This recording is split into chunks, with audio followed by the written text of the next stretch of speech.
آج کے جدید دور میں ہم دیکھتے ہیں ہر انسان جو ہے رزق کے تعلق سے پریشان ہے. ہر شخص اس تعلق سے سوال کرتا ہے کہ کیسے اپنا رزق ہم بڑھائیں, رزق کو بڑھانے کے کیا طریقے ہوں گے, ہم کیسے اپنی مال و دولت کے اندر اضافہ کریں, شریعت کیا ہمیں جو ہے معاملات دیتی ہے, کیا کرنے سے رزق میں جو ہے اضافہ ہوتا ہے, کیا شریعت اس معاملے میں ہماری رہنمائی کرتی بھی ہے. کچھ لوگ تو اس معاملے میں بھی شک کرنے شروع کر دیا ہے, کیا شریعت رہنمائی کرتی ہے. تو یہ بہت سی مختلف سوالات, اور عموماً جب نوجوان پڑھ لیتے ہیں لکھ لیتے ہیں کالج اور مدارس سے جو فارغ ہوتے ہیں, تو پھر ایک چیز جو ان کے ذہن و دماغ میں ہوتی ہے وہ یہی ہے کہ اب ہم کیسے کمائیں گے, کمائی کے کیا ذریعے ہوں گے, کون سی چیزیں حلال ہوں گی, کون سی چیزیں حرام ہیں, شریعت اس معاملے میں ہماری جو کیا رہنمائی کرتی ہے. لیکن چونکہ اس مسئلے پر جو ہے لوگوں نے روشنی ڈالنا چھوڑ دی کہ حصول رزق کے لیے, رزق میں اضافے کے لیے ہم کیا کریں, شریعت اس معاملے میں ہماری کیا رہنمائی کرتی ہے, چونکہ اس تعلق سے ہمیں بتایا جانا چھوڑ دیا گیا یا اس تعلق سے ہم نے علم حاصل نہ کیا, تو بہت سی بار ایک سوال جو ذہن میں عموماً کھٹکتا ہے وہ یہ ہے کہ اگر ہم شریعت پر اور دین پر چلیں گے, ایک اچھے مسلمان بن کر زندگی گزاریں گے, تو ہمارے رزق میں کمی ہو جائیں گی. یہ ایک عام بات ہے, ایک عام قول ہے, ایک عام طرز ہے کہ لوگ یہ کہتے ہیں کہ اگر تم دین پہ چلو گے تو تمہارے رزق میں کمی ہو جائیں گی, تم کما نہیں سکو گے. اور یہ معاملہ, یہ عقیدہ صرف ان لوگوں کا نہیں ہے جو جن کے تعلق سے لوگ کہیں کہ یہ دیندار نہیں ہیں. یہ معاملہ ان لوگوں کا ہے جو اپنے آپ کو کتاب و سنت کے پابند اور دین کے حامل بتاتے ہیں. ان لوگوں کا یہ معاملہ ہے کہ جب ان کے گھر کے نوجوان پڑھتے اور لکھتے ہیں اور تعلیم میں جب آگے بڑھتے ہیں, تو دھیرے دھیرے آپ دیکھتے ہیں کہ اگر وہ 8ویں 9ویں اور 10ویں میں ہے بچہ, تو یہ دین پر خاصا چلتا ہے. ٹھیک, اس کے بعد جب 11ویں اور 12ویں میں آ جاتا ہے, 11 اور 12 پاس کرتا ہے, تو لوگ کہتے ہیں بھائی تھوڑی دینداری اپنی کم کرو. جب یہ گریجویشن کرتا ہے تو کہتے ہیں دینداری کو تھوڑا کم کرو, اور اگر اس نے داڑھی رکھ لی تو اس کو تھوڑا چھوٹا کر دو, اب اس لیے کہ اب تمہیں کمانا ہے. چونکہ تم اگر ایسے حلیے میں رہو گے تو تمہارا کمانا بڑا مشکل معاملہ ہے.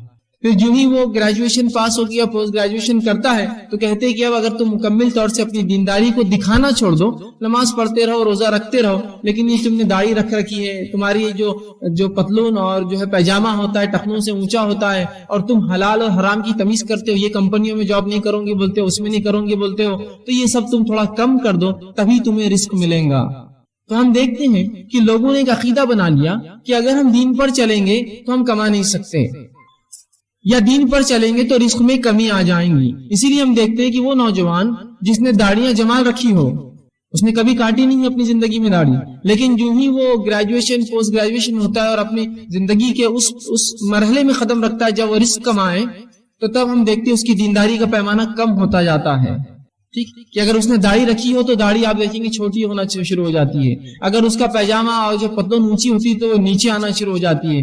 جہاں وہ حلال اور حرام کی تمیز کرتا تھا, اس تمیز کو دھیرے دھیرے مٹانا اور مسخ کرنا چالو کر دیتا ہے, اس لیے کہ اسے لگتا ہے کہ میرے دین اور شریعت نے اس مسئلے میری رہنمائی نہیں کی ہے, اگر یہ کروں گا تبھی میرا معاملہ درست ہونے والا ہے. سبحان اللہ, ایک عجیب عقیدہ ہم نے بنا لیا. اور کچھ لوگوں نے ایسا تصور دیا مسلمانوں کو کہ دیکھو اسلام نے دنیا کے معاملے میں تمہاری کوئی رہنمائی نہیں کی. ہاں, نماز کے مسائل تم پوچھ لو, زکات کی باتیں ہم سے پوچھ لو, حج کے معاملات پوچھ لو, عمرے کا معاملہ پوچھ لو, اچھے اور برے کا معاملہ پوچھو, تقوی کے تعلق سے پوچھ لو, ایمانیات کیا ہے پوچھ لو, یہ سب ہم بتا سکتے ہیں, ذکر و اذکار کا معاملہ. لیکن اس کے معاملے میں شریعت ہمیں جو ہے اس کی رہنمائی نہیں کرتی. شریعت جو کچھ کہتی ہے یہ ہے کہ دنیا چھوڑ کر مکمل طور سے جنگلوں میں جا کر گفاؤں میں اپنی زندگی گزارو. اور یہ عقیدہ دیا جاتا ہے کہ بھائی اس معاملے میں تو کوئی رہنمائی ہمارے پاس موجود نہیں ہے, لہٰذا اب جو دنیا کے جو طریقے کمانے کے تم اس میں لگے رہو. کیا واقعی میں ایسا لگتا ہے کہ دین اور شریعت جس کے تعلق سے یہ ہمارا اور آپ کا عقیدہ ہے کہ اس نے تمام شعبوں میں ہماری رہنمائی کی, کیا اس اہم شعبے میں ہماری رہنمائی نہیں کرتا ہوگا؟ اتنا اہم شعبہ کہ کیسے ایک مومن حلال رزق کمائے اور رزق میں اضافہ کیسے کرے, اس کی کنجیاں, اس کی مفتاح اور اس کے حصول کیا ہوں گے, کہ کیسے اپنے رزق کو بڑھائے, کیا شریعت اس معاملے میں جو ہماری رہنمائی نہیں کرتی ہوں گی؟ انس بن مالک رضی اللہ عنہ فرماتے ہیں, بخاری کی روایت ہے کہ اللہ کے رسول صلی اللہ علیہ وسلم جس دعا کو سب سے زیادہ کرتے وہ دعا یہ تھی, ربنا آتنا فی الدنیا حسنۃ وفی الآخرۃ حسنۃ وقنا عذاب النار. اے اللہ میرے لیے میری دنیا کو بہتر بنا اور میری آخرت کو بہتر بنا اور مجھے آنکھ کے عذاب سے بچا. رسول اکرم صلی اللہ علیہ وسلم کی کثرت سے یہ دعا تھی, آپ صلی اللہ علیہ وسلم یہ دعا کثرت سے کرتے, اس لیے کہ اس میں دنیا اور آخرت دونوں شامل ہو گئی. اور یہ بات میں پہلے بتا چکا ہوں, شریعت اسلامیہ دین اور دنیا میں فرق نہیں کرتی ہے. جس نے یہ کہا کہ شریعت نے دین اور دنیا میں فرق کیا, اس نے غلط کہا. اس نے شریعت کا صحیح جو ہے اس کی سمجھ نہیں پائی آج تک، اس لیے کہ شریعت جس چیز میں فرق کرتی ہے وہ دنیا اور آخرت میں فرق کرتی ہے۔ اگر میں یہ کہوں کہ میں اسلام پر چل رہا ہوں تو ظاہر سی بات ہے میں دنیا میں ہی اسلام پر چلوں گا، مرنے کے بعد کوئی اسلام نہیں ہے اور آخرت میں کوئی اسلام نہیں ہے، کوئی نماز روزہ زکوٰۃ حج کچھ عمل نہیں ہے، جو کچھ ہے دنیا میں ہے، تو دنیا میں رہتے ہوئے مجھے یہ کام کرنا ہے۔ تو لوگ کہتے ہیں دنیا کے تعلق سے تو شریعت نے کوئی رہنمائی نہیں کیا، دین میں جو تم بہرحال کر سکتے ہو شریعت نے رہنمائی کر دی، مسائل ہے فلاں اور یہ چیز پہ عمل کر لو۔ اور پھر ایک نوجوان اپنے آپ میں پریشان ہونا شروع ہو جاتا ہے، کیا واقعی میں شریعت نے ایسا ہی کیا ہے؟ اور پھر وہ کیا کرتا ہے، دنیا کے معاملات میں شریعت کو چھوڑ دیتا ہے اور یہ سمجھتا ہے کہ جب جو فرائض کا معاملہ ہے، روزے نماز زکوٰۃ حج، اس حد تک شریعت سے پوچھو، اور اس کے علاوہ جو معاملات ہے کمانا روزی اور اس طرح کی چیزیں، یہ بھائی میرا اپنا مسئلہ ہے، تو میں اس معاملے میں خود اپنی راہ اور راستہ طے کر لوں گا کہ مجھے کیا کرنا ہے۔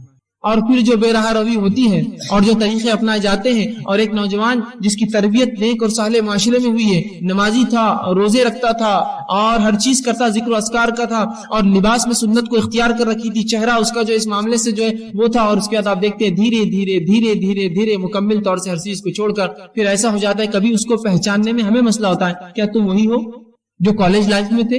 کیا تم وہی ہو جو اسکول میں ہم کو نمازوں کی طرف بلاتے تھے؟ کیا تم وہی ہو جو کالج میں حرام اور حلال کی باتیں کرتے تھے؟ آج تم ایسے کیوں ہو چکے ہو؟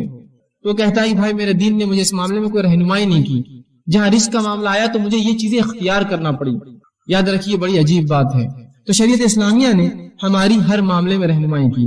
یہ دین تو چاہتا ہے کہ پوری انسانیت اس دین پر چلے، اللہ تو چاہتا ہے کہ پورے انسان اس دین پر چلے، تو کیا دین کا دنیا میں رہنے کا ایک اہم حصہ یہ نہیں ہے کہ ہم حلال روزی کمائیں اور رزق میں اضافہ کریں اور اچھے سے اچھی نعمتیں جو اللہ نے مومنوں کے لیے حلال رکھی ہے اس کو استعمال کریں؟ یہ بھی یاد رکھیے، یہ بھی حصہ ہے اس کا۔ آئیے انشاءاللہ میں آج چند نکات آپ کے سامنے رکھوں گا جس میں ہم دیکھیں گے کہ شریعت نے کیسی اس معاملے میں ہماری رہنمائی کی کہ ہم جو ہے کس طرح سے اپنے رزق میں اضافہ کریں، اور اسی لیے اس عنوان کا جو ہم نے نام دیا رزق کی کنجیاں۔ چونکہ اکثر نوجوان آتے ہیں اس تقاریر میں، کچھ لوگ نوجوان نہ بھی ہو تو بہرحال لوگ آتے ہیں سنتے ہیں، اور ہر شخص ہم میں سے پریشان ہے رزق کے لیے کہ کیسے اپنے رزق میں اضافہ کروں، کیسے اپنے مال و دولت میں اضافہ کروں۔ اب یاد رکھیے رزق سے مراد صرف مال نہیں، یہ بات کی وضاحت پہلے ہی کر دوں۔ رزق سے مراد مال بھی ہو سکتا ہے، رزق سے مراد اچھی صحت بھی ہو سکتی ہے، رزق سے مراد اولاد بھی ہو سکتی ہے، رزق سے مراد ہر وہ نعمت جو اللہ نے دی ہے دنیا میں وہ تمام ہو سکتی ہے۔ وہ اس کے اندر جو ہے مال ایک بڑا حصہ رکھتا ہے، لیکن صرف رزق یہ نہیں ہے، ورنہ آپ سمجھیں گے رزق سے مراد صرف جو میں مال کے بارے میں بات کروں، رزق سے مراد ہر وہ دنیا کی نعمت ہے جو انسان حاصل کر سکتا ہے۔ تو آئیے ہم دیکھتے ہیں شریعت اسلامیہ نے اس معاملے میں کیا رہنمائی کی ہے۔ ٹھیک، اب اللہ کے رسول صلی اللہ علیہ وسلم کی زندگی ہمارے اور آپ کے لیے نمونہ ہے، آئیڈیل ہے۔ شریعت اسلامیہ نے مانگنے کو پسند نہیں کیا، گداگری، بھیک منگی اور ہاتھ پھیلانے کو پسند نہیں کیا۔ اللہ کے رسول فرماتے ہیں ید العلیٰ خیر من ید السفلیٰ، اوپر والا ہاتھ نیچے والے ہاتھ سے افضل اور بہتر ہے۔ اسی طرح اللہ کے رسول صلی اللہ علیہ وسلم کے پاس ایک شخص آیا اور کہا اللہ کے رسول میں جو ہے بڑا پریشان ہوں، آپ میری کچھ مدد فرمائیے، کچھ مال و دولت دیجیے۔ اللہ کے رسول صلی اللہ علیہ وسلم نے کہا کہ یہ درست نہیں ہے، کیا تیرے پاس کچھ ہے؟ تو کہا ہاں اللہ کے رسول میرے پاس کچھ چیز گھر میں ہے۔ تو کہا اسے لے آ۔ وہ شخص فوراً گئے اور وہ چیز لا کر رسول اکرم صلی اللہ علیہ وسلم کو دے دی۔ آپ صلی اللہ علیہ وسلم نے وہ چیز لی اور اعلان کیا کون مجھ سے یہ چیز خریدیں گا؟ ایک صحابی نے کہا اللہ کے رسول میں اس سے آپ سے خریدوں گا، اور 2 درہم میں وہ چیز فروخت کر دی، کچھ اس کا زیرہ تھا ایک۔ جب رسول اللہ نے اس کو فروخت کر دیا، اس صحابی سے کہا جو مانگنے آئے تھے اب چلو میرے ساتھ۔ وہ صحابی رسول پیچھے پیچھے چلنے لگے۔ آپ ایک مقام پر گئے اور آپ نے ایک لکڑی خریدی اپنے ہاتھ سے، دوسری ایک دکان سے آپ نے جا کر ایک کلاہڑی کا اگلا حصہ جو ہوتا ہے وہ خریدا، اور اس لکڑی کے اندر اس کلاہڑی کا وہ حصہ اپنے ہاتھ سے پھنسایا اور کہا اب یہ لے جا، جنگل میں جا، درختوں کو کاٹ اور اس کو فروخت کر۔ تو شریعت اسلامیہ نے مانگنے کو پسند نہیں کیا، یاد رکھیے، ہاتھ پھیلانے کو اس نے پسند نہیں کیا، خودداری کو اس نے پسند کیا، خود کمانے کو، خود کفیل رہنے کو پسند کیا، اور یہی صحابہ کی فطرت تھی۔ عبد الرحمن ابن عوف رضی اللہ عنہ جب مدینہ آئے مکہ چھوڑ کر، تو رسول اکرم صلی اللہ علیہ وسلم نے اخوت باندھی، بھائی چارہ باندھ دیا تھا، جن سے ان کا بھائی چارہ باندھا گیا۔ اس شخص نے کہا کہ بھائی میری دولت کا حصہ، باغ کا حصہ، اور چاہے تو میری بیوی جو میں سے ایک سے زیادہ ہے تم اس میں سے ایک میں طلاق دیتا ہوں، شادی نکاح کر لو عدت کے بعد۔ تو کہا نہیں، مجھے تم بازار کا راستہ بتا دو، بس مجھے یہ کافی ہے۔ تو انہوں نے ان کو بازار کا راستہ بتا دیا اور بازار گئے، اور وہ کہتے کہ اسی روز جس روز میں بازار گیا میں نے کھجور اور پنیر خرید کر لایا، مطلب اتنا کام کیا، اتنی روزی ملی کہ میں نے کھجور اور پنیر اپنے مال سے خرید کر لایا۔ خودداری دیکھیے صحابی کی، وہ یہاں انصار تیار تھے اپنا مال و دولت آدھا کرنے کو، لیکن مہاجر وہیں اتنے خوددار تھے، لینے کو تیار نہیں تھے اس چیز کو، خود گئے بازار سے وہ کر کے لایا۔ تو شریعت تو یہ پسند کرتی ہے کہ انسان خود کمائے، کسی کے اوپر جو ہے وہ ڈیپینڈ نہ رہے، اور یہی معاملہ اللہ کے رسول صلی اللہ علیہ وسلم کا تھا۔ جب لوگ اسلام میں آتے تو آپ ان کو غنی کر دیتے، کچھ دے کر ایسا کر دیتے کہ وہ خود کفیل ہو جاتا، پھر مانگنے کی نوبت نہ آتی۔ جو لوگ تنگ کرتے، تکلیفیں دیتے، جو اسلام لاتے، رسول اکرم صلی اللہ علیہ وسلم یہی کرتے۔ زکوٰۃ کا نظم بھی اسی کی ایک جو ہے علامت ہے۔ بہرحال تو شریعت نے مانگنے کو پسند نہیں کیا، بھیک منگی کو، گدا گری کو، اور اللہ کے رسول فرماتے جو شخص یوں ہی مانگے، جس طرح سے آج لوگوں نے پروفیشنل یا پروفیشن بنا دیا، مانگتے ہیں، جو شخص بنا کسی شرعی عذر کے کچھ مانگے، رسول اکرم فرماتے روز قیامت وہ ایسا آئے گا رب کے سامنے کہ اس کے چہرے پر گوشت نہیں ہوگا، چونکہ وہ مانگتا تھا اللہ کو چھوڑ کر دوسروں سے۔ تو کمانے کو شریعت نے پسند کیا، حلال روزی کے لیے کوشش کریں۔ اب آئیے چند وہ حصول جس کے ذریعے، جس کے کرنے سے اپنی روزی میں ہم بڑھوتری کر سکتے، بڑھا سکتے ہیں، یا جتنا ہم کماتے ہیں اس کے اندر برکت آ سکتی ہے۔ دونوں ہی باتیں ایک ساتھ بول رہا ہوں میں، ورنہ کچھ لوگ کہیں گے اب آپ نے تو اصول بتا دیے، ہم نے اس پر عمل کرنے کی کوشش کی، لیکن کچھ نظر تو نہیں آیا کہ تنخواہ 5 سے 6 ہزار تو آج تک نہیں ہوئی۔ تو میں رزق کے حصول بتاؤں گا، تنخواہ بڑھانے کے حصول نہیں بتاؤں گا۔ رزق میں اولاد بھی شامل ہے، اچھی صحت شامل ہے، دنیا کی نعمتیں اور مال بھی شامل ہے۔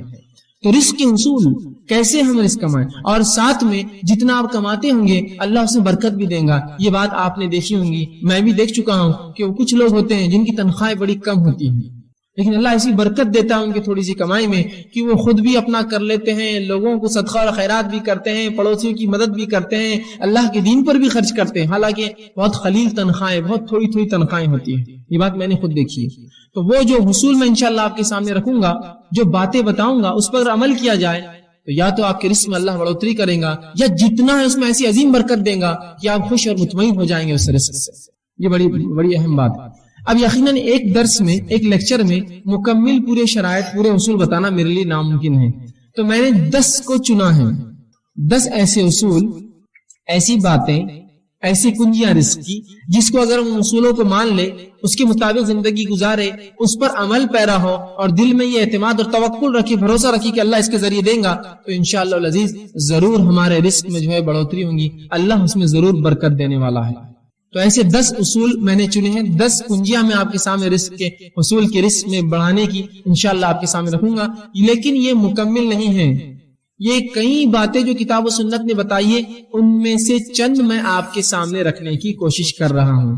آئیے اب کس طرح سے ہم اپنے رزق میں اضافہ کریں، اس کا پہلا اصول جو شریعت نے بتایا ہے، یقیناً اس کی ترتیب میری اپنی دی ہوئی ہے، لیکن باتیں اللہ کی کتاب اس کے رسول کی سنت سے میں نے اہمیت کے اعتبار سے ان کو ترتیب دینا مناسب سمجھا۔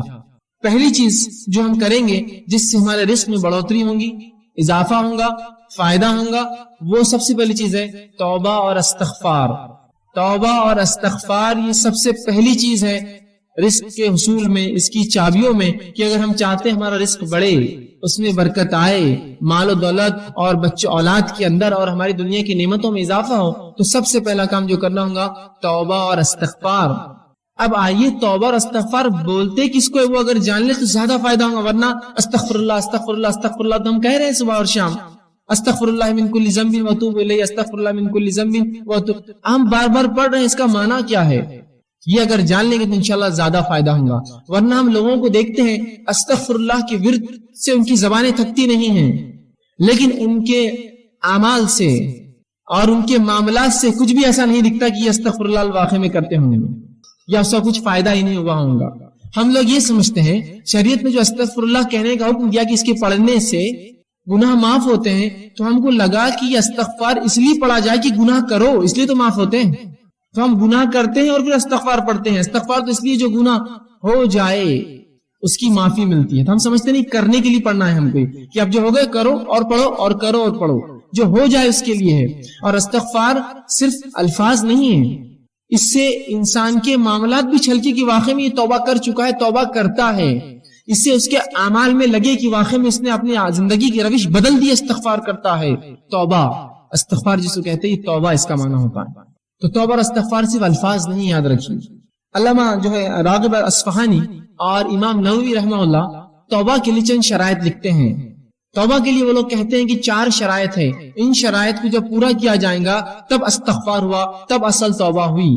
آئیے پہلی شرط وہ لکھتے ہیں، وہ یہ ہے کہ گناہوں کو ان کی برائی کی وجہ سے انسان چھوڑے، گناہوں کو ان کی برائی کی وجہ سے انسان چھوڑے۔ اس لیے گناہ نہ چھوڑے کہ اب بچیاں بڑی ہوگی، شادی کا مسئلہ آئیں گا، اگر باپ گناہ گار رہیں گا تو بچوں کو نکاح کے پیغام نہیں آئیں گے، نہیں، اس لیے نہ چھوڑے۔ گناہوں کو ان کی برائی کی وجہ سے انسان چھوڑے، اس سے استغفار، اس سے توبہ کرے۔ یہ نہیں کہ اب تو مجبوری ہے کہ اب مجھے گناہ چھوڑنا ہے، تو گناہوں کو ان کی برائی کی وجہ سے ترک کرے۔ اور پہلی شرط اپنی غلطی پر نادم ہو، گناہوں کو چھوڑنے کا ارادہ کیا، ان کی برائی کی وجہ سے اپنے گناہوں پر نادم ہوا کہ مجھ سے یہ گناہ ہوا۔ دوسرا وہ لکھتے ہیں آئندہ نہ کرنے کا عزم کیا، اب انشاءاللہ آئندہ میں وہ گناہ نہیں کروں گا۔ تیسری شرط اگر بندوں کا معاملہ تھا تو وہ لے جا کر اس معاملے کو واپس کر دے۔ بندوں کا آپس میں کچھ مال لے لیا تھا، جائیداد لے لی تھی، زمین لے لی تھی، کچھ ایسا کام کیا تھا جو بندوں کا معاملہ تھا، اس معاملے کو جتنا ہو سکے لوٹا دے اس بندے کو جا کر۔ اور چوتھا وہ کہتے ہیں، بلکہ پہلی شرط وہی تھی میں نے پہلے آپ سے کہی کہ گناہوں کو ان کی معصیت کی وجہ سے چھوڑے، دوسرا گناہوں پر نادم ہو، تیسرا جو ہے گناہوں کو جو ہے پھر دوبارہ نہ کرنے کا عزم کرے، اور چوتھا اگر حقوق العباد بندوں کا معاملہ ہو تو اس معاملے کو، اس چیز کو واپس لوٹا دے۔ یہ ہے استغفار، یہ ہے توبہ۔ تو اب توبہ کو یہ مت سمجھیے، کچھ لوگوں کو تو یہ بھی نہیں پتا توبہ ہوتی کیا ہے، وہ سمجھتے ہیں کہ نماز پڑھ لو، پھر نماز کے بعد ادھر ادھر دیکھو کوئی دیکھ رہا تو نہیں ہے آپ کو، اور اگر نہ دیکھ رہا تو جلدی سے دونوں ہاتھ لیتے ہیں اور گالوں کو دونوں طرف یوں کچھ تو بھی کرتے رہتے، توبہ توبہ توبہ۔ یہ توبہ نہیں ہے، یہ تو بچوں کو نصیحت کے لیے سکھایا جاتا ہے کہ آئندہ ایسی غلطی نہ کرے، چلو توبہ کرو، یہ توبہ نہیں ہے۔ تو وہ امت کو توبہ کا تصور بھی نہیں ہے کہ اس کے اصول کیا ہے، وہ ہوتی کیسے، اس کا معاملہ کیا ہے، وہ سمجھتے گالوں پر ہاتھ لگانا یہ توبہ ہے، یہ توبہ نہیں، یاد رکھیے۔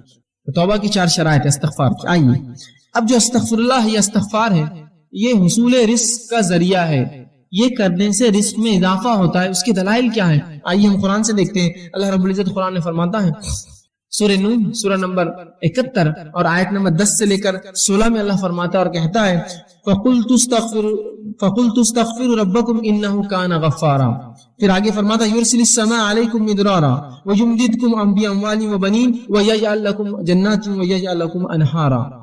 یہ واقعہ یوں ہے کہ نوح علیہ السلام نے اپنی قوم کو دعوت دی، اسلام کا پیغام پہنچایا، قوم نے انکار کیا۔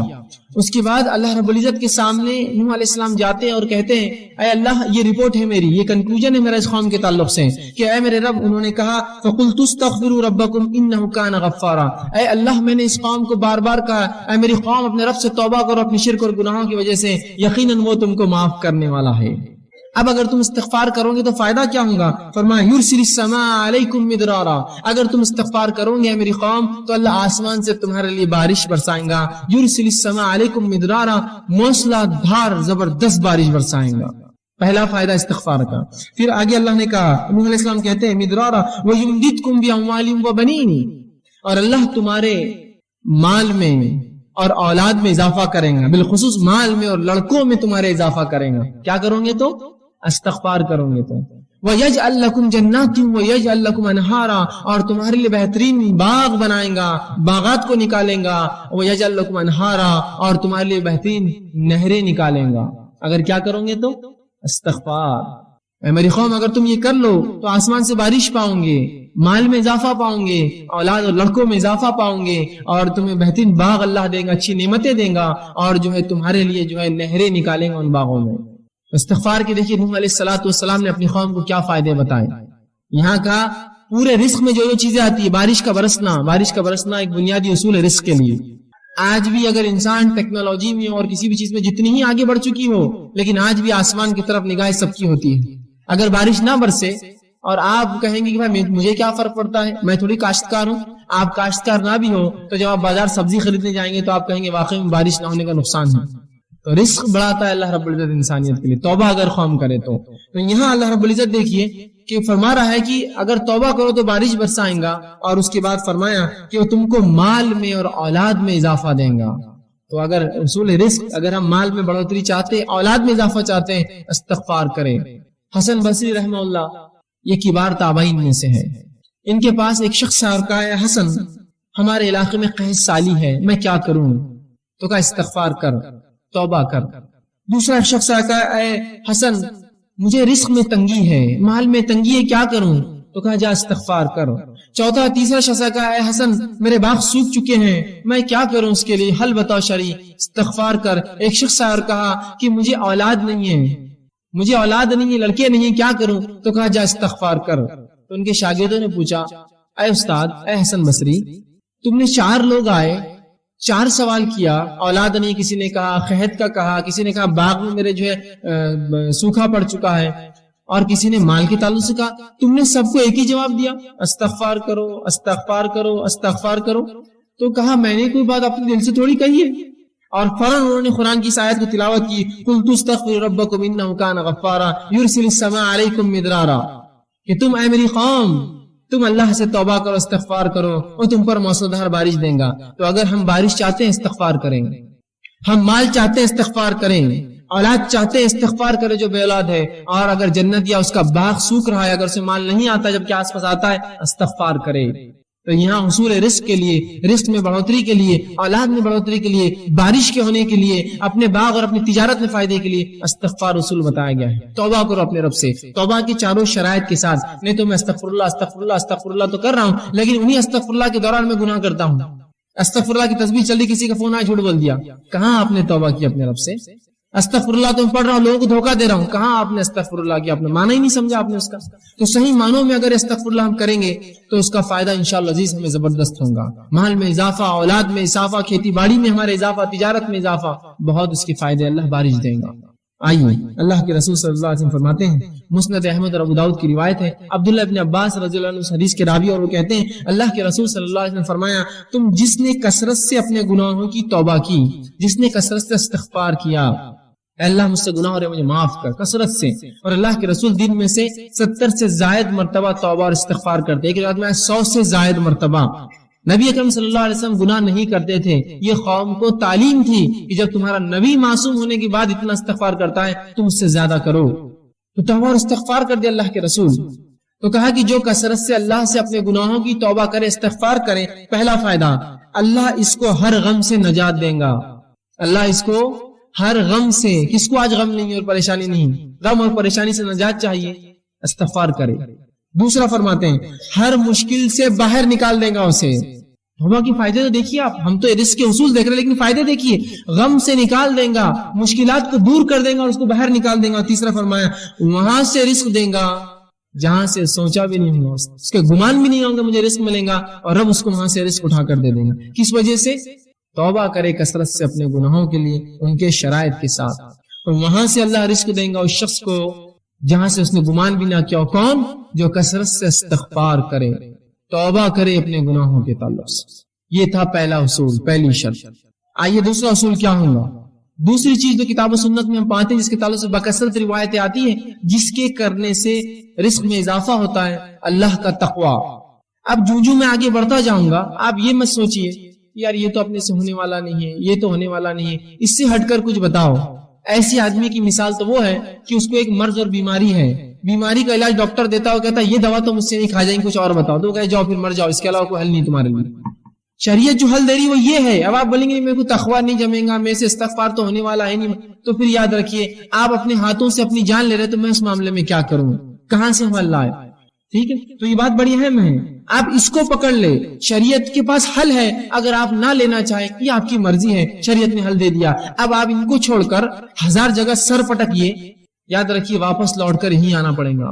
اصول یہی ہے، نہیں میں کیا کروں گا، فلاں کر لوں گا، بینک سے کر لوں گا، یہاں آپ کچھ کر لیجئے، اگر یہ نہ کیا آپ سب کچھ کر لیجئے، اس کے بعد آ کر یہی ٹکنا پڑے گا اور پچھتا کر سر نیچے رکھ کر یہی سوچنا پڑے گا اب میں کیا کروں، میرے رب نے میرے لیے کیا احکامات دیے۔ اگر یہ ہم اپنی زندگیوں میں لا لے تو بڑا فائدہ ہے۔ استغفار کو مشکل چیز نہیں، یاد رکھیں، اس کے لیے کوئی آپ کو گھر بار چھوڑ کر رات میں 3 بجے 2 بجے اٹھ کر نہیں جانا ہے، چلتے پھرتے اٹھتے بیٹھتے اللہ گناہ ہو گیا بس اب توبہ، میں اب نہیں کرنے کو، استغفر اللہ مجھ سے گناہ ہو گیا میں نہیں کروں گا، اللہ کم از کم کچھ نہ ہو سکے تو نمازوں کے بعد بس 3 مرتبہ رسول اللہ زور اللہ اکبر ایک بار کہتے اور کہتے استغفر اللہ استغفر اللہ، اتنا تو کہہ سکتے، 15 بار تو یہی ہو جائیں گا 5 نمازوں کے بعد۔ رسول اللہ 70 یا ایک روایت میں 100 سے زیادہ بار یہ پڑھتے تھے، کوشش کیجیے۔ دوسرا اصول تقوی اختیار کریں۔ اب تقوی کیا ہے؟ تقوی اللہ کا ڈر ہے، تقوی کیا ہے؟ تقوی اللہ کا پاس و لحاظ ہے. پاس و لحاظ سمجھتے ہیں آپ؟ اگر ایک بوڑھا انسان آپ کے سامنے آ کر کھڑا ہو جائے اور آپ کرسی پہ بیٹھے ہیں تو آپ اس کا پاس و لحاظ کرتے ہیں, خود اٹھ جاتے ہیں, جناب آپ بیٹھ جائیں. اس کو کہتے ہیں تقوی. پاس و لحاظ رکھنا, اللہ کا ڈر, اللہ کا پاس و لحاظ. ٹھیک, تو تقوی اختیار کرے. تقوی کے معنی کے تعلق سے کئی باتیں آتی. امام نووی رحمہ اللہ لکھتے ہیں تقوی کے تعلق سے کہتے ہیں اللہ تعالیٰ کے احکامات پر عمل کرنا, جن باتوں سے اس نے روکا ان باتوں سے رک جانا, اور ہر وہ کام جس سے اللہ کی ناراضگی یا عذاب آتا ہے ان سے بچنا, یہ تقوی ہے. تقوی کیا ہے؟ ہر وہ کام جو اللہ نے حکم دیا اس کا کرنا, ہر وہ کام جس سے روکا اس سے رکنا, اور اس کے علاوہ جن تمام کاموں کے کرنے سے اللہ کی ناراضگی ملتی ہے, عذاب ملتا ہے, ان کاموں سے رکنا. اس کو تقوی کہتے ہیں عربی میں. تو ہم اب جو اللہ نے کہا وہ کرے, جس سے روکا اس سے رکے, اور ہم ہر وہ کام جس سے عذاب ملتا ہے اس سے اجتناب کرے, یہ تقوی ہے. تو ہم تقوی اختیار کریں. دوسرا اصول یاد رکھیے. آئیے تقوی کے تعلق سے کہ یہ رزق کا حصول ہے, رزق اس سے بڑھتا ہے, مختلف مقامات پر قرآن حدیث میں اس کے حوالے ملیں گے. میں چند حوالے آپ کے سامنے رکھتا ہوں. اللہ رب العزت سورۃ طلاق سورہ نمبر 65 اس کی آیت نمبر 2 اور 3 میں کہتا ہے وَمَن يَتَّقِ اللَّهَ يَجْعَل لَّهُ مَخْرَجًا وَيَرْزُقْهُ مِنْ حَيْثُ لَا يَحْتَسِبُ. کیا فرمانا دیکھیے, وَمَن يَتَّقِ اللَّهَ, جو اللہ کا ڈر اور پاس و لحاظ اختیار کرے, يَجْعَل لَّهُ مَخْرَجًا, اللہ اس کو ہر غم سے باہر نکال دے گا اور اس کو وہاں سے روزی دے گا جہاں سے اس نے کبھی گمان بھی نہیں کیا ہوگا. کیا فرمایا؟ وَمَن يَتَّقِ اللَّهَ يَجْعَل لَّهُ مَخْرَجًا, جو اللہ پر جو ہے اس کا تقوی اختیار کرے گا اللہ اس کو ہر غم سے نجات دے گا اور وہاں سے روزی دے گا جہاں سے اس نے سوچا بھی نہ ہوگا, گمان بھی نہیں کیا ہوگا, اس کی عقلیں گئی بھی نہیں ہوں گی. وہاں صرف ایک عمل کیجئے, تقوی اختیار کیجئے, زبردست عظیم فائدے کہ وہاں سے رزق دیں گا جہاں سے سوچا نہ ہوگا اور ہر غم سے اس کو نجات دیں گا. اس آیت کے تعلق سے یجعل لہ مخرجا کے تعلق سے عبداللہ بن عباس رضی اللہ عنہ فرماتے ہیں, اس کی تفسیر میں کہتے ہیں اس کو دنیا اور آخرت کے ہر غم سے باہر نکالیں گا, یجعل لہ مخرجا کے تعلق سے. اور اسی آیت کے اس جملے کی تفسیر میں عبداللہ ابن مسعود رضی اللہ عنہ فرماتے ہیں اور کہتے ہیں ان اکبر آیات من قرآن فرجا, غموں کو, مصیبتوں کو اور پریشانیوں کو دور کرنے والی قرآن کی سب سے عظیم آیت ہے. جو شخص اللہ کا تقوی ڈر اختیار کرے اللہ کیا کرتا ہے اس کے لیے, یجعل لہ مخرجا, ہر غم سے نکلنا, ہر مشکل سے نکلنا آسان کرتا ہے اور وہاں سے روزی دیتا ہے جہاں سے اس نے گمان بھی نہیں کیا تھا. تقوی اختیار کیجئے, اللہ کا عظیم فائدے اس دنیا میں, عظیم فائدے, ہر غم سے نجات اور رزق میں اضافہ. اسی طرح اللہ رب العزت قرآن میں سورہ اعراف سورہ نمبر 7 آیت نمبر 92 میں فرماتا کہتا ہے وَلَوْ أَنَّ أَهْلَ الْقُرَىٰ آمَنُوا وَاتَّقُوا لَفَتَحْنَا عَلَيْهِمْ بَرَكَاتٌ مِّنَ السَّمَاءِ وَالْأَرْضِ, کہ اگر یہ بستی والے ایمان لائے, وَلَوْ أَنَّ أَهْلَ الْقُرَىٰ آمَنُوا, اگر اس بستی والے ایمان لائے, وَاتَّقُوا, اور اللہ کا ڈر اختیار کرے, لَفَتَحْنَا عَلَيْهِمْ بَرَكَاتٍ مِّنَ السَّمَاءِ وَالْأَرْضِ, تو ہم ان کے لیے آسمان اور زمین کے برکت کے دروازے کھول دیں گے. کس کے لیے؟ جو ایمان لائے اور اللہ کا ڈر اختیار کرے, اللہ آسمان اور زمین کے دروازے اس کے لیے رزق کے کھول دیں گا, برکت کے دروازے کھل جائیں گے اس کے لیے جو اللہ کا تقوی اور ڈر اختیار کرے. دیکھیے کیسا عظیم فائدہ ہے اللہ کا ڈر اور تقوی اختیار کرنے کہ اللہ آسمان و زمین کی برکت کے دروازے کھول دیتا ہے. آج دیکھیے کبھی بارش تو ہوتی ہے, کھیتی فصل تو آتی ہے, پیسہ بھی کبھی ہاتھ لگتا ہے, برکت کہاں ہے اس کے اندر.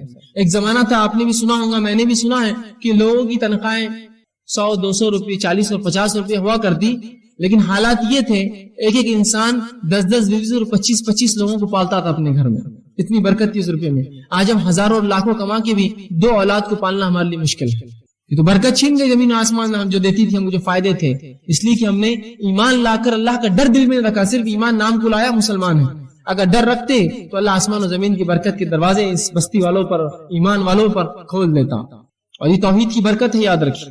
اور جس قوم نے توحید کو اپنایا اللہ نے اس کے لیے زمین و آسمان کے دروازے برکت کے کھول دیے. اس کے نمونے آپ دیکھ سکتے ہیں ان قوموں کے تعلق سے جو قومیں کسی زمانے تک پستی میں رہی اور اس کے بعد اللہ رب العزت کو ڈر اختیار کیا اور توحید پر آئی. اللہ رب العزت نے زمینوں کے نیچے سے خزانے ان کے لیے کھول دیے. جب انہوں نے اللہ کا ڈر اور تقوی اختیار کیا اور توحید پر اڑ گئے تو اللہ نے ایسی جگہ سے روزی دی جہاں سے گمان بھی نہ کی ہوں گی. کس نے گمان کیا تھا؟ ان علاقوں کو جن کو بنجر زمین اور چٹیل ریگستان مانا جاتا تھا کہ اس کی زمین کے نیچے سے سونا اگلیں گی وہ زمینیں اور پیٹرول کی شکل میں مادے نکل رہے ہیں. آج دنیا اس کا فائدہ اٹھا رہی ہے, ممالک اس کا فائدہ اٹھا رہے ہیں. کبھی کیا گمان میں کیا ہوں گا ان ممالک نے کہ زمین کے نیچے اللہ نے ان کے لیے ایسے رزق رکھے تو توحید کی برکت ہے، یاد رکھیں۔ جو قوم توحید پر آ جائیں گی اللہ آسمان و زمین کے دروازے کھول دیں گا، وہاں کھول دیے ان کے لیے۔ یہ فائدہ ہوتا ہے بستی والوں کو کہ اگر وہ ایمان لائے، جیسا حق ہے، تقوی اختیار کرے اللہ کا، تو ایسی جگہ سے رزق دیتا ہے گمان نہ کیا ہوں گا، اور آسمان زمین کی برکت کے دروازے ان کے لیے کھول دیتا ہے۔ تو یہ بڑی اہم چیز ہے، یاد رکھیں، اللہ کا ڈر اور تقوی اختیار کریں۔ اسی طرح عبداللہ ابن عباس رضی اللہ عنہ فرماتے ہیں اور کہتے ہیں اس آیت کے تعلق سے، اس کی تفسیر میں کہتے ہیں لَوَسَّعْنَا عَلَيْهِمُ الْخَيْرَ وَيَسَّرْنَاهُ لَهُم مِّن كُلِّ جَانِبٍ، کہ اس آیت کے تحت جو بات سمجھ میں آتی وہ یہ ہے کہ ہم ان کے لیے خیر کو عام کر دیتے ہیں۔ زمین آسمان اور زمین کی جو برکت کے دروازے کھول دیے جاتے ہیں، اس کا معنی وہ کہتے ہیں عبداللہ بن عباس رضی اللہ عنہ کہ اس کا معنی یہ ہے کہ اللہ ان کے لیے جو ہے ہر جانب خیر عام کر دیتا ہے اور اس کو حاصل کرنا ان کے لیے آسان کر دیتا ہے۔ خیر کو اللہ عام کر دیتا ہے ایسی قوم کے لیے، اور حاصل کرنا اس سے زیادہ اس کو آسان کر دیتا ہے۔ کبھی خیر تو عام ہوتا ہے لیکن حاصل نہیں کر پاتے ہم اس سے، خیر کو عام کرتا ہے اللہ اور اس کو حاصل کرنا آسان کرتا ہے۔ تو دیکھیے اللہ کا ڈر اختیار کرنے کا فائدہ کیا ہے، زمین و آسمان کی برکتیں اور ساتھ میں ایسی جگہ سے روزی اور رزق جہاں سے گمان نہ کیا۔ آئیے اسی طرح جو ہے تیسرا اصول تقوی کے بعد جو تیسری چیز اپنی زندگی میں ہم لائیں گے جس سے ہم کو یہ فائدہ ہوگا کہ ہم رزق کی کنجا حصول رزق کے لیے، جو رزق میں بڑھوتری زیادہ کرنے کے لیے جو ہم کریں گے وہ یہ ہے اللہ تعالیٰ پر توکل، بھروسہ، اعتماد۔ آج مسلمان کو جب بھی رزق کی تنگی آتی ہے، رزق کی کمی ہوتی ہے، چاہے اولاد کی شکل میں، باغات یا مال تجارت میں گھاٹے کی شکل میں، یا اسی طرح جو اور بھی قسم کی کوئی تکلیف آتی ہے، وہ سب سے پہلے غیر اللہ کے پاس بھاگتا ہے اللہ پر توکل چھوڑ کر، اور ان سے مانگتا ہے کہ مجھے دو۔ کہاں سے ملیں گے پھر آپ کو رزق میں اضافہ؟ اللہ سے آپ مانگے، اس پہ کامل توکل اور بھروسہ کریں۔ اور اس کے تعلق سے توکل کسے کہتے ہیں یاد رکھ لیجئے، امام غزالی رحمہ اللہ کہتے ہیں توکل کے تعلق سے اپنی کتاب احیاء علوم الدین کے اندر وہ لکھتے ہیں اور کہتے ہیں توکل یہ ہے کہ دل کا اعتماد صرف اسی پر ہو جس پر بھروسہ کیا گیا ہو، دل کا مکمل اعتماد اس ذات پر ہو جس پر بھروسہ کیا ہو، اور مکمل طور پر اس پہ توکل کرے جس کا اس نے دعویٰ کیا ہو۔ اگر ایک شخص یہ کہتا ہے میں مسلمان ہوں اور رب پر میرا توکل بھروسہ ہے، اب مکمل طور سے اس پر اعتماد کرے کہ ہاں رب مجھے دینے والا ہے، اب ضرورت نہیں شک و شبہ کی، مکمل اعتماد کرے اس ذات کے اوپر جس کا اس نے نام لیا ہے، اس پہ اعتماد۔ یہ ہے توکل، بھروسہ، اعتماد جس کو عام زبان میں کہیں۔ اسی طرح امام مناوی کہتے ہیں توکل کے تعلق سے اس کا معنی لکھ کر کہتے ہیں کہ توکل بندے کے اظہار عجز ہے، بندہ اللہ کے سامنے عاجز ہو جائے، اللہ میں کچھ نہیں کر سکتا ہوں، بس میں عاجز ہوں تیرے سامنے، تجھ سے ہی مانگتا ہوں مکمل طور سے، اور جس پر توکل کیا گیا ہے اس پر مکمل بھروسہ کرے۔ تو ایک مومن توکل کرے کس پر؟ اللہ پر، اس سے رزق میں بڑھوتری ہوتی ہے۔ اب اس کے تعلق سے کہ توکل رزق کے بڑھانے کا سبب ہے، اس کے تعلق سے کئی روایتیں آتی ہیں، مسند احمد کی اور ترمذی کی روایت ہے جس میں اللہ کے رسول صلی اللہ علیہ وسلم فرماتے ہیں، عمر بن خطاب اس کے راوی ہیں، اور وہ کہتے ہیں اگر تم اللہ تعالیٰ پر ایسا بھروسہ کرو، اللہ کے رسول نے فرمایا کہ اگر تم اللہ تعالیٰ پر ایسا توکل، اعتماد اور بھروسہ کرو جیسے پرندے توکل، اعتماد اور بھروسہ کرتے ہیں کہ وہ ہر صبح خالی پیٹ اپنے گھروں سے نکلتے ہیں اور شام بھر پیٹ گھر لوٹتے ہیں، تو اللہ بھی تمہیں ویسا ہی رزق دیں گا جیسے پرندوں کو دیتا ہے کہ وہ خالی پیٹ اپنے گھروں سے نکلتے ہیں اور شام بھر پیٹ لوٹتے ہیں۔ توکل کا فائدہ کہ اگر تم اللہ پر ویسا توکل کرو جیسا پرندے کرتے ہیں تو اللہ بھی تمہیں رزق دیں گا کہ وہ صبح اپنے گھر سے بھوکے پیٹ نکلتے ہیں اور جب رات لوٹتے ہیں تو بھر پیٹ لوٹتے ہیں۔ لیکن ایک بات یہاں سمجھنے کی بڑی اہم ہے، جب میں توکل کی بات کر رہا ہوں تو کوئی یہ نہ کہے کہ میں نے اللہ پر مکمل توکل کر لیا اور اب میں کچھ بھی نہیں کرتا ہوں۔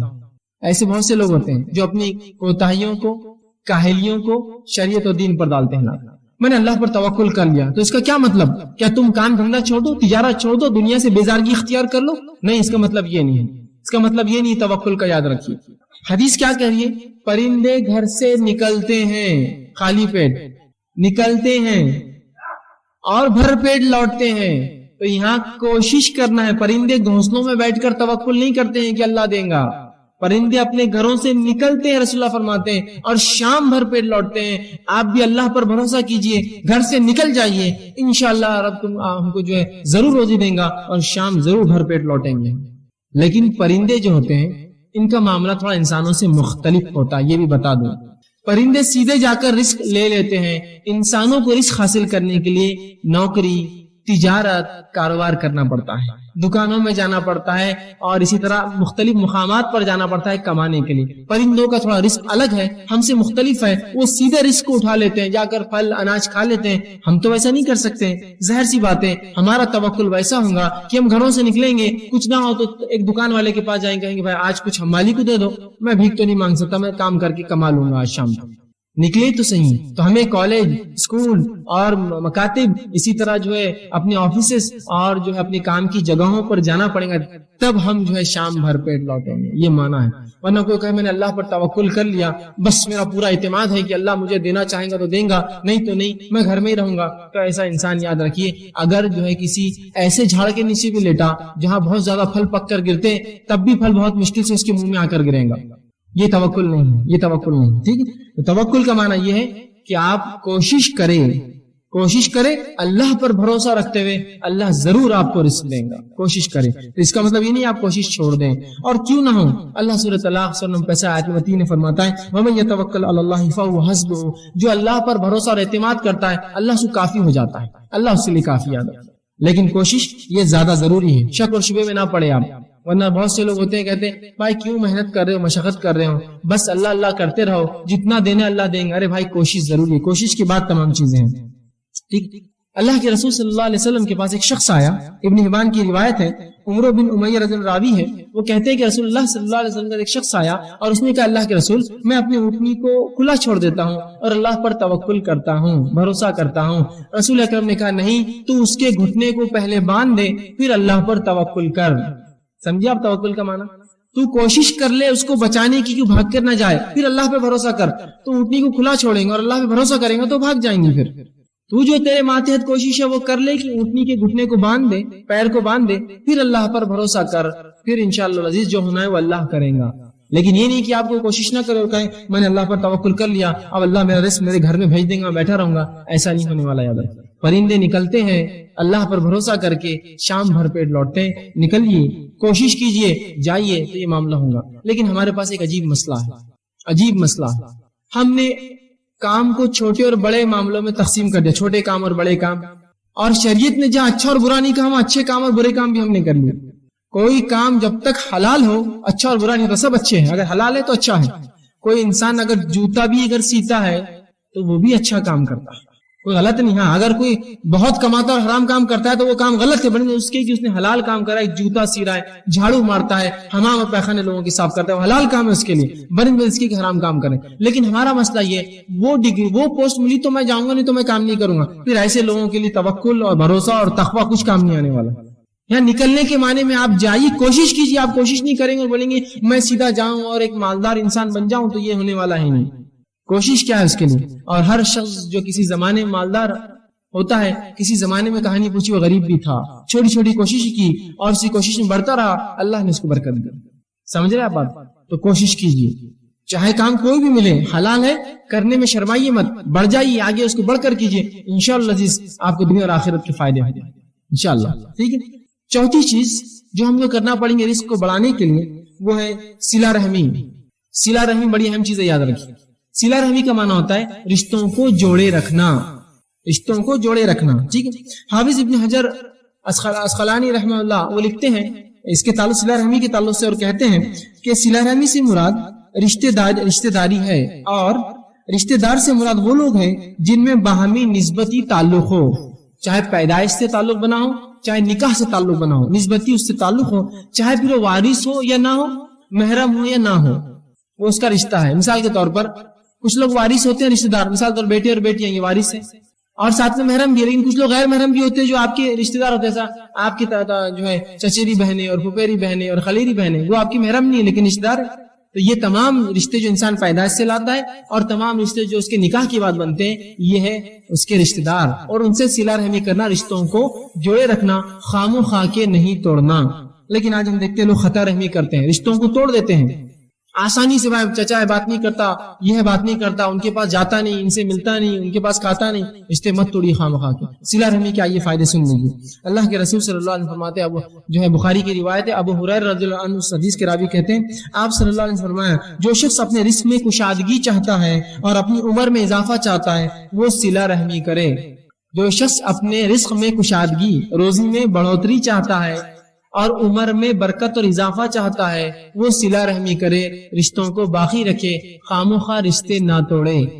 آئیے دوسری روایت، انس بن مالک رضی اللہ عنہ فرماتے ہیں، بخاری کی روایت ہے، فرماتے ہیں رسول اللہ نے کہا جو شخص یہ چاہتا ہے کہ اس کے رزق میں وسعت ہو، کشادگی ہو اور عمر میں بڑھوتری اللہ بڑھائے، تو وہ صلہ رحمی کرے، رشتوں کو باقی رکھے، خاموخواہ رشتے نہ توڑے۔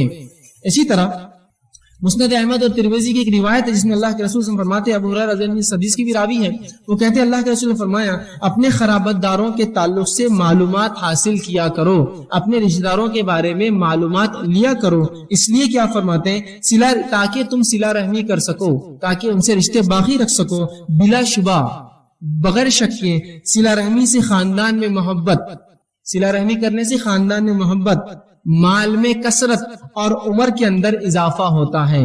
صلہ رحمی کرنے سے خاندان میں محبت، مال میں کثرت اور کیا ہوتا ہے؟ عمر میں اضافہ ہوتا ہے۔ تو ہمیں بھی چاہیے ہم صلہ رحمی کریں۔ اسی طرح طبرانی کی ایک روایت ہے جس میں آپ صلی اللہ علیہ وسلم فرماتے ہیں اور صلہ رحمی کا ایک ایسا عظیم فائدہ بتاتے ہیں، حضرت علی رضی اللہ عنہ حدیث کے راوی وہ کہتے ہیں جو شخص اس بات کو پسند کرے کہ اس کی عمر میں اضافہ ہو اور اس کے رزق میں وسعت ہو اور اس سے بری موت سے اللہ بچا لے اور دور کر دے، وہ صلہ رحمی کرے۔ جو شخص یہ چاہتا ہو کہ اس کے مال کی کثرت و مال بڑھے، عمر میں اضافہ ہو اور بری موت سے اللہ اس کو بچا لے، وہ صلہ رحمی کرے، رشتوں کو جوڑے رکھے۔ آئیے صلہ رحمی کا ایک اور فائدہ دیکھیے، عظیم فائدہ۔ رسول اللہ فرماتے، ابن حبان کی روایت ہے، ابو بکر رضی اللہ عنہ حدیث کے راوی ہیں، وہ کہتے ہیں اللہ کے رسول نے فرمایا تمام نیکیوں میں سب سے زیادہ جس نیکی کا جلدی بدلہ مل جاتا ہے وہ صلہ رحمی ہے۔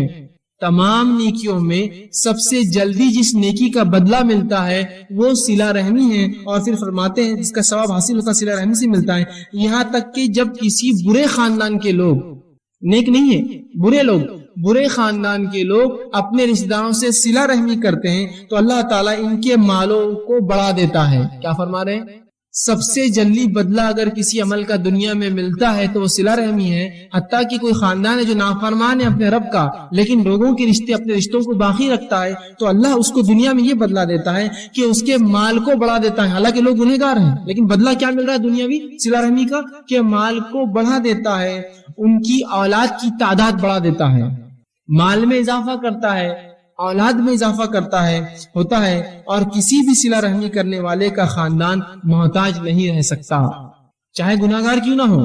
صلہ رحمی کرتا ہے تو انشاءاللہ العزیز محتاج کبھی نہیں ہوگا، محتاج نہیں ہوگا۔ آج کے اس دور میں ہم سمجھتے ہیں خطا رحمی کرنے سے محتاجی دور ہوگی، ہے نا؟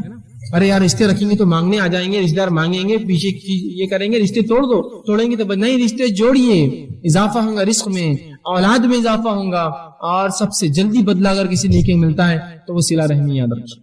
تو صلہ رحمی میں آگے بڑھیے، رشتوں کو جوڑیے۔ پانچواں اصول جس پہ ہم عمل کرنے کی کوشش کریں گے جس سے رزق میں اضافہ ہوتا ہے وہ یہ ہے اللہ تعالیٰ کی راہ میں خرچ کرنا۔ اللہ تعالیٰ کی راہ میں خرچ کرنا، اللہ نے جو مال دیا ہے۔ اب دیکھیے ایک بات، جب بھی خرچ کرنے کی بات آتی ہے تو لوگ مالداروں کی طرف دیکھتے ہیں، بھائی تمہارے لیے بات ہے، ہمارے لیے تو نہیں۔ ایسا ہوتا ہے، جب بھی خرچ کرنے کی بات آئی، بھائی یہ تو تمہارے لیے، ہم تو اس سے بری ہیں، بری نہیں ہے کوئی بھی اس سے۔ ایک آدمی جو دن بھر میں 10 روپے کماتا ہے، ایک آدمی جو دن بھر میں 10 روپے کماتا ہے، اگر وہ بھی اللہ کی راہ میں روپیہ خرچ کرے تو اس کو کبھی کبھار اس شخص سے زیادہ اجر ملتا ہے جو لاکھوں روپیہ خرچ کرے، معلوم ہے؟ اسی طرح اسی تعلق سے ایک حدیث رسول اللہ نے فرمائی، ایک شخص نے 1 درہم خرچ کیا اور ایک نے 1000 درہم خرچ کیا، دونوں برابر ہے۔ یا ایک روایت میں فرمایا ایک شخص نے 1 درہم خرچ کیا، ایک نے 1000 کیا، یہ ایک والا 1000 پر فوقیت پا گیا۔ صحابہ نے کہا اللہ کے رسول 1 درہم اور 1000 کیسے برابر ہوں گے دونوں خرچ کرنے والے؟ تو کہا ایک شخص نے 1 درہم کما، 2 درہم کمایا، ایک اللہ کی راہ میں خرچ کر دیا، یہ برابر ہوگا اس مالدار کی جس نے 1000 خرچ کیے۔ مطلب یہ حدیث جو بتا رہی ہو یہ فیصد، پرسنٹیج۔ اگر میں روز دن بھر میں 1,00,000 روپیہ کماتا ہوں تو کیا میں 50,000 خرچ کرنے کا دل ہے میرا؟ لیکن وہیں اگر ایک غریب دن میں 10 روپے کماتا اور دیکھتا میرا پڑوسی ایک انسان، اس کو آج کچھ بھی کمائی نہیں، لے 5 تیرے اور 5 میرے، آدھی تنخواہ اللہ کی راہ میں خرچ کر دی اس نے، کیا ثواب ہے اس کا؟ اللہ تعالیٰ فیصد میں اجر دیں گا، ظاہر سی بات ہے اس کی تنخواہی اس کو ملا ہی 10 روپے تھا اور 5 خرچ کر دیے، سبحان اللہ، تو 50% خرچ کیا، اجر فیصد سے ملنے والا ہے بھائی۔ یہ مت سمجھیے آپ کی بھائی تو میں تو زندگی بھر میں تو 1 لاکھ ہی کمایا، کیا خرچ کیا ہوں گا میں نے؟ نہیں آپ کا فیصد کیا تھا بھائی؟ اگر لاکھ میں سے 25,000 خرچ کیے تو آپ نے 25% دولت اللہ کے نام میں خرچ کر دی. اور کبھی کبھار مال و دولت والوں کو اتنی توفیق نصیب نہیں ہوتی کہ فیصد میں اپنے مال سے نکالے. تو آپ یہ مت سمجھیے کہ خرچ آئے تو میں مالدار تم لوگ دیکھو، نہیں، ہر آدمی خرچ کرے گا. ایک جذبہ پیدا کیجیے اپنے اندر خرچ کرنے کا اللہ کے نام میں، کہ اگر میں 10 روپیہ دن میں کماتا ہوں، کوشش کروں کہ 1 روپیہ خرچ کروں جو کہ 10% میری مال کا اور کمائی کا ہوں گا. اللہ یقیناً اجر دیں گے. معلوم، خرچ کیجیے اللہ کے نام میں، جذبہ پیدا کیجیے. مالداری اور غریبی خرچ میں آڑ نہیں بنتی، اصل چیز نیت ہے جو خرچ میں آڑ بنتی ہے. اصل غنا اللہ کے رسول فرماتے اصل مالداری دل کی مالداری، دل سے مالدار آدمی، مال سے نہیں. ایک آدمی تو مال سے کروڑ پتی ہے لیکن بازو والے کے پیسے بھی اس کی نظر رہتی جب وہ نوٹا نکالتا ہے. اور ایک آدمی غریب ہے لیکن اس کو کسی کے مال کے اوپر اس کی نظر نہیں ہے، اللہ اس کو دے رہا، وہ کما رہا، میں اپنا کما رہا ہوں. تو غنا، مالداری تو اصل دل کی مالداری ہوتی ہے. پیسے اور نوٹوں سے انسان مالدار نہیں ہوتا. کبھی تو کچھ لوگ پیسے کما کے اور غریب بن جاتے ہیں کہ پہلے جو ہے کھاتا پیتا تھا، اب پیسے خوب کما رہا تو اب صرف چنے پہ گزارا کرتا ہے، اس لیے کہ وہ اور جمع کرتا ہے. تو غنا دل کا ہوتا ہے، مالداری دل سے ہوتی ہے. دل سے مالدار بنیے، اللہ کی راہ میں خرچ کیجیے، اللہ دیتا ہے، یاد رکھیں. اور ایسے لوگوں کی مثالیں میں آپ کو دے سکتا ہوں جنہوں نے اپنی زندگی میں چھوٹے چھوٹے کام کیے اور اللہ کی راہ میں ایسا پیسہ خرچ کیا کہ انہوں نے بڑی بڑی مساجدیں بنائی. ایسی واقعی بعید نہیں، اگر آپ نے نہ دیکھی ہو تو ایک الگ بات ہے، نہ سنی ہو تو الگ بات ہے، کہ لوگوں نے حمالیاں کی اور اپنے مال و دولت سے زمینیں خریدی ان پیسوں سے، اور اس پر مسجدیں تعمیر کی اپنے روپیے اور پیسے سے. ایک صاحب کو تو میں بھی جانتا ہوں جنہوں نے اپنی زندگی بھر جو ہے فگے بیچے، بلونز، اور ایک مسجد انہوں نے تعمیر کی اس کمائی کے اوپر. تو خرچ کرنے والا دل سے مالدار ہو تو خرچ کرتا ہے. اب دل سے ہی غریب ہو تو پھر اس کے لیے بہت مسئلہ ہے. اللہ جتنا دے، ایک عہد کے برابر دیا تو دوسرے کی توقع کریں گا، دوسرے عہد کے برابر سونا دیا تو تیسرے کی توقع کریں گا، اس کی خواہش بنی ہونے والی.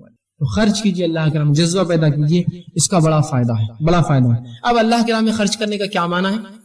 جہاں جہاں اللہ نے حکم دیا وہاں خرچ کیجیے. یتیموں میں، مسکینوں میں، فقیروں میں، مسافروں کے اندر، وہ لوگ جن کی گردنیں جو ہے دبی ہوئی ہے بوجھ کے تحت، ادھار جن پر ہے، ان میں، جو لوگ جو ہے اسلام پر چلنے کی بنیاد پر جیلوں میں ڈال دی گئی، ان کے چھڑانے کے لیے مختلف جگہ جہاں شریعت نے حکم دیا اللہ کی راہ میں خرچ کیجیے. یاد رکھیے.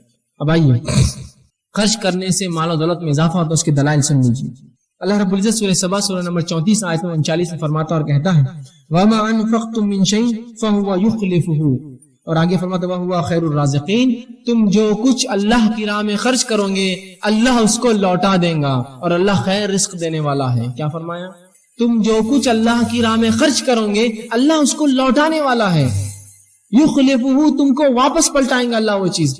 سبحان اللہ. اندازہ لگائیے، دنیا میں اگر ہم کسی پر خرچ کریں، اس کی حیثیت مرتبہ استطاعت کے مطابق خرچ کرتے ہیں کہ یار جتنا خرچ کریں گے اتنا ریٹرن بھی ملے گا، یہ آدمی کی حیثیت زیادہ ہے نا. اندازہ لگائیے، لوگ اللہ کے راہ میں خرچ کر کے سوچتے ہیں ہم غریب بن جائیں گے. ارے کیسے تم غریب بنو گے؟ تم سوچو تو صحیح، کس کے راستے میں تم پیسہ دے رہے ہو؟ کیا وہ ذات تم کو غریب رہنے دیں گی اس کے راہ میں خرچ کرنے کی بات؟ کبھی نہیں ہو سکتا. یاد رکھیے، جو اللہ کے راہ میں خرچ کرتا ہے اللہ اس کو عظیم نعمت عطا کرتا ہے. یاد رکھیے، خرچ کرنے کو جذبہ بنائیے. اور یاد رکھیے، اللہ کے راہ میں ہم جیسا خرچ کریں گے ویسا اس کا بدلہ بھی ملے گا. آج ہماری ذہنیتیں اتنی کند ہو گئی ہے، اتنی بگڑ چکی ہے کہ سب سے ناقص، سب سے کمزور، سب سے چھوٹا، سب سے ادنا اور سب سے بیکار قسم کی چیز اللہ کی راہ میں ہم خرچ کرتے ہیں. دلائل کی فہرست لا کر گنا سکتا ہوں. میرے گھر کا کام چل رہا ہے اور میرے گھر کی فرشی کیسی ہونا چاہیے، وہ میرے شان و شوکت اور میرے سٹیٹس کے مطابق ہونا چاہیے. وہیں کوئی کہے کہ بھائی اللہ کی راہ میں کچھ اگر آپ دے دیتے، ایک مسجد، ایک مدرسہ یا دینی کچھ کام ہو رہا ہے، ایک فرشی دے دیجئے، تو وہ کہتا ہے کہ فلاں دکان پہ جاؤ، اس کو فون کر کے بولتا ہے 3rd گریڈ کی یہ سب سے ناقص فرشیاں ہو تو نکال کر دے دو، اس لیے کہ وہ مسجد میں لگنا ہے. میرے گھر کا اگر نل ہو تو سب سے اچھا ہو، کروم پالش ہو، پیتل کا ہو، اس لیے کہ لوہے کا ہوتا ہے تو وہ کھلتا نہیں ہے جلدی. اگر مسجد میں کوئی آیا کہ ہمیں نل چاہیے تو بھائی وہ 4, 10, 5 روپے کے لوکھنڈی نل لے لیجئے، جس کو فجر میں لوگ پتھروں سے کھولتے ہیں اس لیے کہ وہ ٹائٹ ہو جاتے ہیں، اس کو مارنا پڑتا ہے کھولنے کے لیے. یہ اللہ کی راہ میں تو تم جو دو گے اس کی راہ میں وہ پلٹا کر اللہ دیں گا. پھر اللہ بھی سب سے ناقص، سب سے فالتو، سب سے ادنا، سب سے بیکار والی چیز ہم کو لوٹا کر دیتا ہے، اس لیے کہ اس کی راہ میں وہی ہم نے دیا ہے. جو دو گے وہ پاؤں گے. ایک آدمی ہے جو مال و دولت میں اچھا امیر آدمی ہے، اس کے اگر وہ آپ کے گھر آیا تو آپ کیسا خرچ کرتے ہیں اس پہ؟ ارے یار اس کی حیثیت بہت ہے، کل اس کے گھر جائیں گے تو اپنے کو ملے گا، کرو خرچ.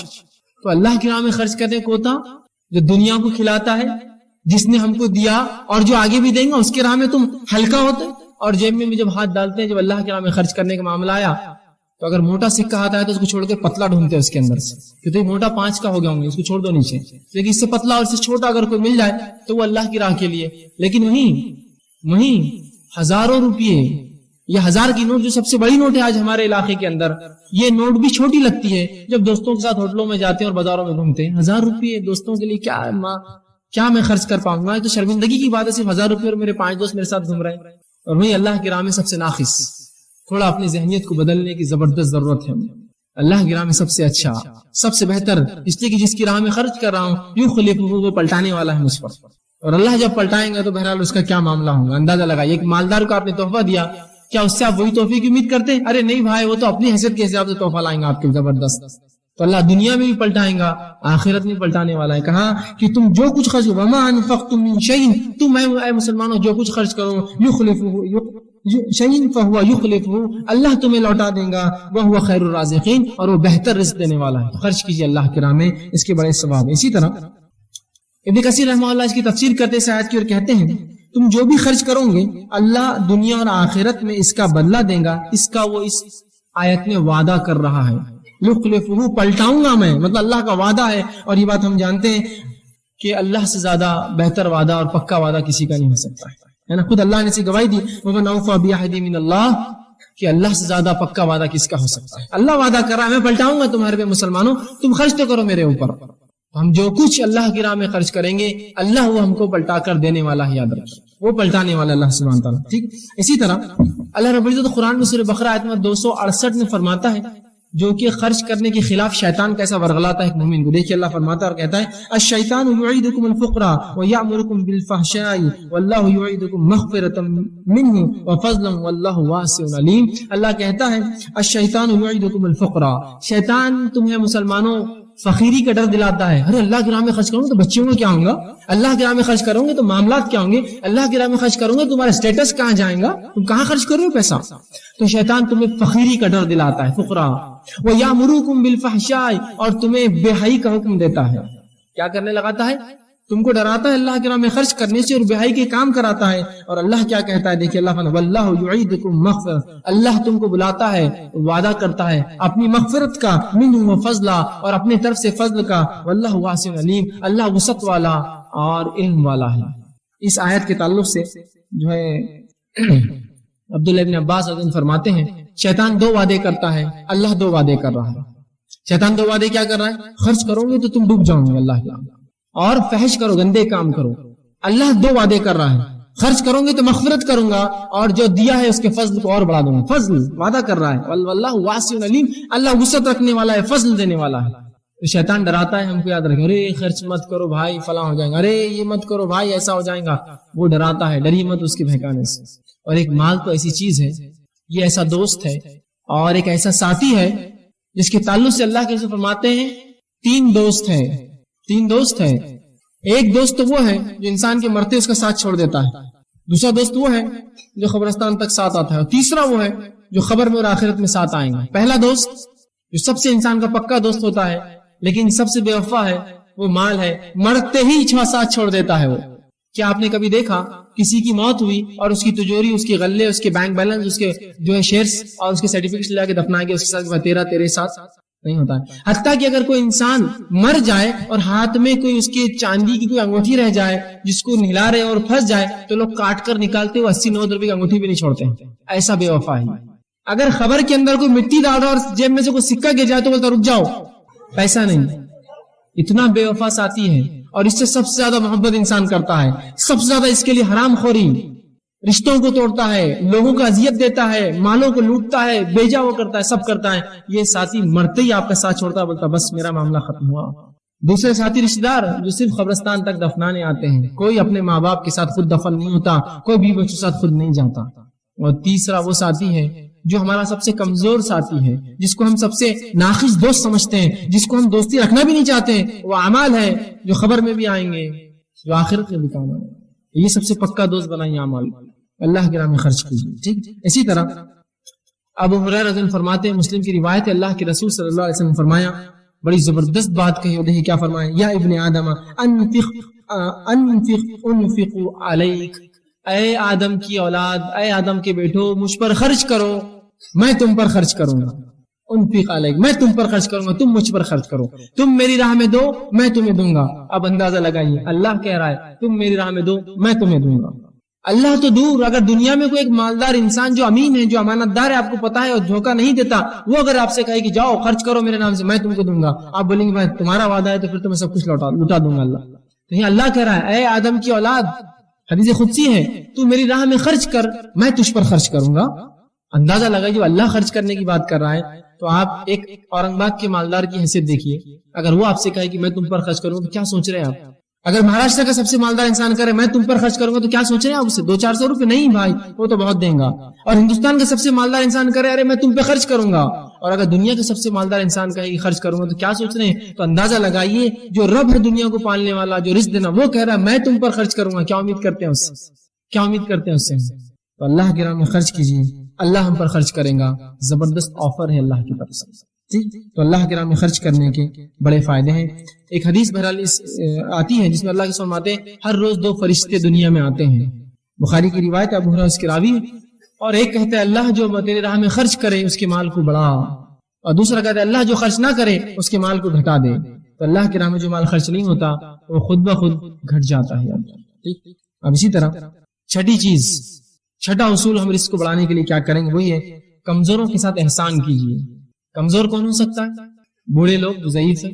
اور احسان صرف پیسوں سے نہیں ہوتا، یاد رکھیے، ہم سمجھیں تو احسان بولتے صرف پیسے نہیں، ایک مالدار انسان لیکن بوڑھا ہے اس کی مدد کیجیے، اس پہ احسان ہے۔ آپ کمزوروں کے ساتھ احسان کیجیے، یتیم ہیں، بیوائیں ہیں، مسکین ہیں، بچے ہیں، ہے نا، مصیبت زدہ لوگ ہیں، آفت اور بلاؤں میں پھنسے ہوئے، جیسے زلزلے آ گئی، یہ کمزور لوگ ہیں، مدد کیجیے، ان پر احسان کیجیے، اس سے بھی رزق بڑھتا ہے۔ اللہ کے رسول فرماتے ہیں، بخاری کی روایت ہے، حضرت سعد رضی اللہ عنہ نے ایک بار یہ شک ہوا اور انہوں نے ایک بار کہا، ان کے ذہن میں خیال آیا جو کہ اللہ کے رسول صلی اللہ علیہ وسلم نے کہہ دیا، اور کہا کہ اپنے کمزوروں پہ انہوں نے اپنی برتری کا اظہار کیا۔ رسول اللہ کے پاس ایک دن گئے اور کہا اے اللہ کے رسول، ہمارے کمزوروں پہ ہماری برتری ہے، جو کمزور لوگ ہیں، پریشان حال لوگ ہیں، جو معذور لوگ ہیں، جو بیوائیں ہیں، ان پہ اپنی فضیلت انہوں نے ظاہر کی کہ ہم ان سے بہتر اور اچھے ہیں۔ تو اللہ کے رسول نے فرمایا اور کہا، تو رسول اللہ نے ان کو جواب دیا، تمہاری مدد صرف تمہارے کمزوروں کی وجہ سے کی جاتی ہے اور انہی کی وجہ سے تمہیں رزق دیا جاتا ہے۔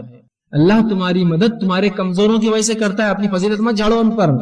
تم یہ سمجھ رہے ہو کہ اس لنگڑے کو، اس یتیم کو تم پال رہے ہو، ارے اس کی وجہ سے تمہاری نصرت، تمہاری مدد اللہ کرتا ہے مشکلوں میں، اور اس کی وجہ سے تم رزق دیے جاتے ہو، رزق ملتا ہے۔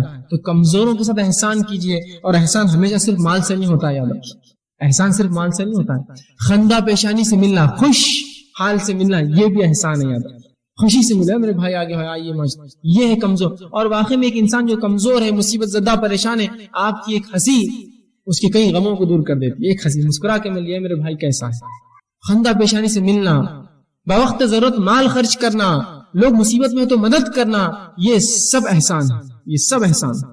صرف احسان یہ مت سمجھیے کہ پیسے دینا احسان ہے، نہیں نہیں، اور بھی چیزیں احسان ہے، اور ان کے لیے دعائیں کرنا یہ بھی احسان ہے، یاد رکھیے، دعائیں کرنا، خندہ پیشانی سے خوشی سے ملنا اور مدد کرنا، اور تعاون جب ضرورت پڑے کرنا، جب ضرورت پڑے اپنے وسیلے سے کوئی کام ان کا کروا دینا، یہ بھی احسان ہے، یہ بھی احسان ہے۔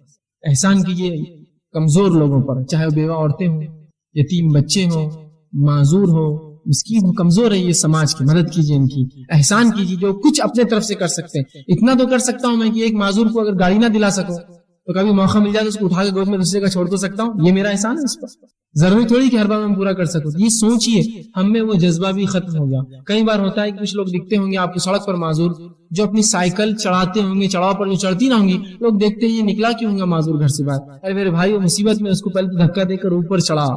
عجیب معاملہ ہے، کمزوروں کے تعلق سے اس امت کے پاس کوئی رحم نہیں ہے، بلکہ کمزور لوگ نشانہ اور ٹارگٹ ہے ہمارے لیے کہ ان کو تکلیف دی جائے۔ اب مل گیا ایک آدمی جس کا مزہ لی جائے، ان پر احسان کیجیے، اللہ نصرت کرے گا، مدد کرے گا ہماری، اور جو ہے رزق میں اضافہ دے گا۔ اسی طرح مسند احمد کی روایت ہے، آپ صلی اللہ علیہ وسلم فرمایا، ابو دردہ رضی اللہ عنہ حدیث کے راوی نے کہا کہ میری رضا کمزور لوگوں کے ساتھ احسان کرنے سے حاصل کرو۔ اگر تم چاہتے ہو کہ میں راضی ہوں رہوں تم سے قیامت کے روز، رسول اللہ فرماتے ہیں تو کمزوروں کی مدد کر کے میری رضا حاصل کرو قیامت کے روز، میں راضی ہو جاؤں گا تم سے اگر تم کمزوروں کی مدد کر کے آؤں گے، تو وہ عمل کر کے آؤں گے، تو میری رضا کمزوروں سے مدد کر کے حاصل کرو، حاصل کرنے کی کوشش کرو، کیونکہ تمہیں اپنے کمزور اور ضعیفوں کی وجہ سے رزق اور نصرت دی جاتی ہے۔ رزق جو ملتا ہے نا اور جو مدد آتی ہے اللہ کی، یہ کمزوروں کی وجہ سے آتی ہے، یہ نہ سمجھے کہ ہم بڑے اونچے ہیں، بلکہ اللہ کا شکر ادا کرے کہ اللہ نے مجھے اچھا رکھا، اب میں ان کی مدد کروں، اس لیے کہ کمزوروں سے جو قوی ہے وہ آزمائے جاتے ہیں، مالداروں غریبوں سے مالدار آزمائے، دنیا میں اللہ آزماتا ہے ایک سے دوسرے، جس کو صحت دی اس کو کمزوروں سے آزماتا ہے، اللہ دیکھتا ہے اس کی مدد کرتا ہے، ٹھیک ہے، تو ان کی مدد کے لیے 7واں پوائنٹ جو چیز ہم کریں گے حصول رزق کے لیے وہی ہے کہ اللہ کی عبادت کے لیے فارغ ہونا، اس کا بڑا اجر ہے، اس سے رزق میں اضافہ ہوتا ہے۔ اب میں جب کہہ رہا ہوں اللہ کی راہ میں فارغ ہونا، تو آپ یہ مت سمجھیے کہ اب وہ جو ہے بوریا بستر لے کر اب بولیں گے اب مسجد میں رہنے جا رہا میں، بھی بچوں کو بھائی اب بس اب تم رہو، بہت دن ہو گئے، اب میں اللہ کے راہ میں فارغ ہوں۔ نہیں، فارغ ہونے کا علماء معنی لکھتے یہ ہے کہ جو کچھ عبادت بندہ کرے خالص اللہ کے لیے کرے اور مکمل خوشی و خضوع سے کرے، یہ ہے اللہ کے لیے فارغ ہونا۔ مثال کے طور پر مسجد میں جا رہا ہوں نماز کے لیے، تو مکمل خوشی اور خضوع اور اخلاص کے ساتھ نماز پڑھوں تو یہ اللہ کے لیے فارغ ہونا ہوا۔ سمجھ رہے بات؟ یہ ہے فارغ ہونا۔ تو یہ مت سمجھیے آپ کے اب سب چھوڑ دینا دنیا آپ کو، نہیں، جو کچھ کروں گا خالص نیت سے اور خوشی اور خضوع، اعضاء اور جوارح، دل اور دماغ سب میرا اس عبادت میں ہوگا، چاہے نماز پڑھ رہا ہوں، روزہ رکھ رہا ہوں، زکات دے رہا ہوں، حج کر رہا ہوں، عمرہ کر رہا ہوں، جو کچھ کروں، پوری ذکر و اذکار کر رہا ہوں اللہ کے، سب مکمل اپنے آپ کو اس میں اس کے اندر جو شامل کر دوں اور وہ عبادت کروں، یہ ہوتا ہے فارغ ہونا۔ آئیے اس کے تعلق سے مسلم کی روایت ہے، اللہ رب العزت فرماتا ہے، اللہ کے رسول فرماتے ہیں ان تعبد اللہ کانک تراہ۔ احسان کے تعلق سے آتا ہے، مسلم کی طویل روایت ہے، آخری ایک حصہ جبرائیل علیہ السلام نے رسول اللہ سے پوچھا کہ احسان کیا ہے، تو آپ نے فرمایا ان تعبد اللہ کانک تراہ، تو اللہ کی بات ایسے کر جیسے تو اسے دیکھ رہا ہو، فَإِن لَمْ تَكُنْ تَرَى فَإِنَّهُ يَرَى، اگر تو یہ نہ تصور کر سکی وہ تو اسے دیکھ رہا ہے تو یہ جان لے اللہ تجھے دیکھ رہا ہے۔ مطلب مکمل طور سے اپنے آپ کو فارغ کر کے اللہ کی بات کر، جیسے تو اللہ کو دیکھتے ہوئے کر رہا ہے اپنے رب کو، اور یہ تصور نہ آئے تو یہ جان لے کہ تیرا رب تجھے دیکھ رہا ہے جب تو عبادت کر رہا ہے، ایسا خالص ہو کے عبادت کر رہا ہے، اعضاء و جوارح پورے اس چیز کے اندر، تو فارغ کرنا یاد رکھیے اس سے فائدہ۔ اسی طرح جو ترمذی کی روایت ہے، ابو ہریرہ رضی اللہ عنہ فرماتے ہیں اللہ کے رسول صلی اللہ علیہ وسلم فرمایا کہ اللہ فرماتا ہے اے آدم کے بیٹے میری عبادت کے لیے اپنے آپ کو فارغ کر، اے آدم کے بیٹے میری عبادت کے لیے اپنے آپ کو فارغ کر، میں تیرے سینے کو تونگری سے بھر دوں گا، میں تیرے سینے کو اطمینان سے اور تجھے جتنا آتا ہے اس میں اطمینان دے دوں گا، سکون دے دوں گا۔ دوسرا فائدہ فرماتے ہیں تجھے بے نیاز کر دوں گا، ضرورت نہیں کسی سے مانگنے کی، تجھے بے نیاز کر دوں گا، اور ایسا نہ کیا اگر تو نے فارغ نہ کیا اپنے آپ کو میری عبادت کے لیے، ایسا نہ کیا تو تیرے ہاتھ ایسے کاموں میں الجھا دوں گا جس میں تو پریشان ہوگا، تجھے ایسے کاموں میں ملوث کر دوں گا جس سے تو پریشان ہوگا، اور تیری محتاجی کو کبھی ختم نہیں کروں گا، میں تجھے ہمیشہ محتاج رکھوں گا۔ تو جو بھی عبادت کرے خالص اللہ کے لیے ہم کریں، ٹھیک ہے۔ اسی طرح 8واں نکات جو ہمیں کرنا ہوگا اگر ہم چاہتے ہیں ہمارے رزق میں اضافہ، وہی ہے کہ شرعی علم کے حصول کے لیے جو لوگ اپنے آپ کو فارغ کرتے ہیں ان کی مدد کیجیے، اس کا بڑا اجر ہے۔ جو لوگ شرعی علوم کے لیے اپنے آپ کو فارغ کرتے ہیں، جو لوگ یہ کرتے ہیں کہ اپنے نفسوں کو فارغ کر دیتے ہیں کہ ہم جو ہے شرعی علم حاصل کریں گے اور اس امت کو جو دیں گے، جس طرح سے علماء ہوتے ہیں، حفاظ ہوتے ہیں، ان کی مدد کیجیے، اس سے بھی رزق میں بڑھوتری ہوتی ہے۔ آئیے واقعہ سناتا ہوں، ترمذی اور حاکم کی روایت ہے، انس بن مالک رضی اللہ عنہ فرماتے ہیں اللہ کے رسول صلی اللہ علیہ وسلم کا ایک بھائی آیا جو اپنے دوسرے بھائی کی ایک شکایت لے کر آیا تھا، اور اس نے کہا اے اللہ کے رسول یہ میرا بھائی کیا کرتا ہے، تجارت پر زیادہ آتا نہیں ہے، اور بس جب موقع ملا بھاگ کر آپ کے پاس آتا ہے اور بس آپ کے پاس رہتا ہے، آپ کی ساتھ رہتا ہے اور علم سیکھتا ہے آپ سے۔ تو اللہ مطلب کمپلین شکایت کرنے لگا، اللہ کے رسول نے فرمایا شاید تجھے رزق اسی کی وجہ سے دیا جاتا ہے، اس طرح بھائی کے شرعی علم سیکھنے کی بنیاد پر ہی شاید تجھے اللہ رزق دیتا ہے۔ تو شرعی علوم کے لیے جو فارغ ہوتے ہیں ان پہ خرچ کیجیے، ان پہ خرچ کیجیے۔ عبداللہ بن مبارک رحمہ اللہ، ان سے جب کسی نے پوچھا کہ میں صدقہ کس کو دوں، اگر میں کچھ خرچ کرنا چاہوں تو کس پہ خرچ کروں، تو انہوں نے کہا کہ تو علماء پر خرچ کر، اس لیے کہ تیرا سب سے بہترین صدقہ ہوگا، سب سے زیادہ اجر دیں گے۔ جو فارغ کر لیتے اپنے آپ کو اللہ کے دین کے لیے خاص، ان پر خرچ کرنا اس کا بڑا اجر و ثواب۔ آج ہم نے یہ مسئلہ چھوڑ ہی دیا، جو لوگ اللہ کے لیے فارغ ہوتے ہیں ان پر خرچ نہیں کرتے ہیں، اور ان کو سب سے منیمم تنخواہ پر لا کر چھوڑ دیا، اور پھر ان کی بے بسی اور بدحالی کو لوگوں میں بیان کرتے ہیں، کائگو کرنا تھا ایسا، پڑھنا لکھنا نہیں تھا کیا، فلاں نہیں کرنا تھا کیا۔ ارے یہ تو ذریعہ ہے آپ کے لیے کہ آج اگر یہ لوگ ہیں، اگر صحیح علم علماء حاصل کر رہے ہیں، لوگوں تک پہنچا رہے ہیں، تو آپ ان کی مدد کیجیے، چونکہ انہوں نے اپنا وقت اور اپنی زندگیوں کو وقف کیا کسی کام کے لیے۔ لیکن پھر لگاؤں گا علماء حق کے لیے کام کیجیے، علماء سو کے لیے نہیں۔ ورنہ کچھ لوگ ہوتے ہیں جو لوگوں کے مال پر نظر رکھتے ہیں، صرف اپنی عبادتیں اور اپنا تمام کام لوگوں کے مال کے لیے کرتے ہیں۔ علماء حق پر خرچ کیجیے۔ تو انہوں نے کہا سب سے بہترین طرح صدقہ وہ ہے کہ تو کسی طالب علم یا کسی عالم کے اوپر خرچ کر، اس لیے کہ یہی پھر امت کو، اور یقیناً امت کے وارث اللہ کے رسول نے کہا وہ ہے جو علماء حق ہے، وہ امت کے وارث ہے، تو ان پر خرچ کیجیے۔ حصول علم کے لیے جو فارغ ہوتے ہیں ان پر خرچ کرنا، اس کا بھی بڑا اجر ہے، بڑا اجر ہے۔ ٹھیک، 90 نکات جو حصول رزق کے لیے ہم کر سکتے ہیں وہ یہ ہے کہ اللہ کی راہ میں ہجرت کرنا۔ جو اللہ کی راہ میں ہجرت کرتا ہے اللہ اس کے رزق میں اضافہ دیتا ہے، اور اللہ سبحانہ تعالیٰ قرآن میں فرماتا ہے۔ اب ہجرت کسی کو کہتے ہیں پہلے سن لیجئے۔ ہجرت یہ نہیں ہے کہ میں ایک شہر سے دوسرے شہر جاؤں، میں اورنگ آباد سے نکلا بمبئی گیا اور لوگوں کو میں ہجرت کر کے آیا۔ ہجرت یہ ہے کہ جب ایک علاقے میں آپ کو اللہ کے دین پر چلنے نہ دیا جائے، اس وجہ سے آپ اس علاقے کو چھوڑ کر دوسرے علاقے میں جائے، دارالکفر کو چھوڑ کر دارالامن یا دارالسلام کی طرف بڑھے، تو اس کو ہجرت کہلاتی ہے۔ جیسے کہ اللہ کے رسول صلی اللہ علیہ وسلم کا صحابہ کو حکم دینا مکے سے ہجرت کر کے حبش جانے کی، یا مکے سے خود آپ کا ہجرت کر کے مدینہ جانا۔ ایک طرف کفر میں سے نکل کر آپ دارالامن میں گئے، کہ تو حبش چونکہ مسلمان ملک نہیں تھا، خالی دارالامن تھا، وہاں تکلیف نہیں پہنچی، اور مدینہ دارالسلام تھا، وہاں مسلمانوں کی حکومت ہو چکی۔ رسول اللہ جانے کے بعد تو بہرحال پورا مکمل طور سے وہ مسلمانوں کی قبضے میں آ چکا تھا۔ اس کو کہتے ہیں ہجرت۔ اللہ قرآن نے فرماتا ہے سورہ نساء آیت نمبر 100 کے اندر کہ جو اللہ کی راہ میں ہجرت کرے گا وہ زمین میں رہنے کی بہت جگہ اور روزی میں کشادگی پائیں گا۔ تو جو اللہ کی راہ میں عبادت کے لیے ہجرت کرتا ہے اللہ سبحانہ تعالیٰ یاد رکھیے اس کو اجر دیتا ہے۔ یہ 9واں پوائنٹ تھا۔ آئیے 10واں پوائنٹ اور آخری پوائنٹ جو ہوگا یہ ہے کہ حج اور عمرے میں مطابقت کرنا، اس سے بھی رزق بڑھتا ہے۔ حج اور عمرے میں مطابقت کیا ہے کہ حج کیا، علماء لکھتے ہیں کہ حج کیا اور پھر اس کے بعد عمرہ کیا، پھر حج کیا، اس کے بعد حج آیا، پھر عمرہ، مطابقت ایک کے بعد ایک عمرے اور حج کو کرنے سے بھی اللہ رزق میں اضافہ دیتا ہے۔ بہت سے لوگوں کو ہم نے دیکھا جب لوگ حج کو جاتے ہیں ایک سے دوسری بات لوگ بولتے رہے کیا بار بار حج کو جا رہے ہیں، اس سے اچھا یتیموں کو نہیں حج کو جانا چاہیے۔ یاد رکھیے اللہ نے استطاعت دیا ہے ضرور آپ جائیں، ہاں لیکن یہ بات بھی غلط ہوگی کہ گھر میں ضرورت ہے آپ کے بھائی کو جو کہ بھوک سے مر رہا ہے اور آپ بولے میں حج کو جاؤں گا اس کو نہیں دوں گا، یہ تو غلط ہے۔ لیکن یہ کرتے ہوئے اگر کوئی چاہتا ہے اللہ نے مال و دولت دی ہے رزق میں اضافہ چاہتا ہے تو حج اور عمرے میں مطابقت کرے، حج کرے پھر عمرہ کرے، پھر حج کرے پھر عمرہ کرے اور پھر حج۔ مطابقت اس چیز کہتے ہیں ایک کے بعد ایک استطاعت اللہ نے دی ضرور کیجیے، اس سے بھی رزق میں اضافہ ہوتا ہے۔ اللہ کے رسول کی ترمذی کی اور نسائی کی روایت ہے جو عبداللہ ابن مسعود حدیث کے راوی آپ صلی اللہ علیہ وسلم نے فرمایا حج اور عمرے کو ایک دوسرے کے بعد ادا کرو کیونکہ وہ دونوں فخر اور گناہ کو، وہ دونوں غریبی کو اور گناہوں کو ایسے دھو ڈالتے ہیں جس طرح سے بھٹی لوہے کو اور زنگ کو الگ کر دیتی ہے اور بھٹی سونے کو اور چاندی کو اس کے میل اور کچیل سے الگ کرتی ہے، اس طرح حج اور عمرہ کرنے سے گناہ نکل جاتے ہیں اور اللہ فقیری کو دور کرتا ہے اور مالداری عطا کرتا ہے۔ تو یہ چند نکات تھے بہرحال جو میں نے مناسب سمجھا آپ کے سامنے رکھنا۔ ترتیب وار کوشش کی میں نے کہ اہمیت کے اعتبار سے کچھ ایک کے بعد ایک رکھتے جاؤں، اور جو کام ہم آسانی سے کر سکتے ہیں اس کو پہلے ترتیب 2 3 ایسا رکھنے کی کوشش کی۔ بہرحال جو 10 نکات میں نے آپ کے سامنے رکھے پھر گنوا دو۔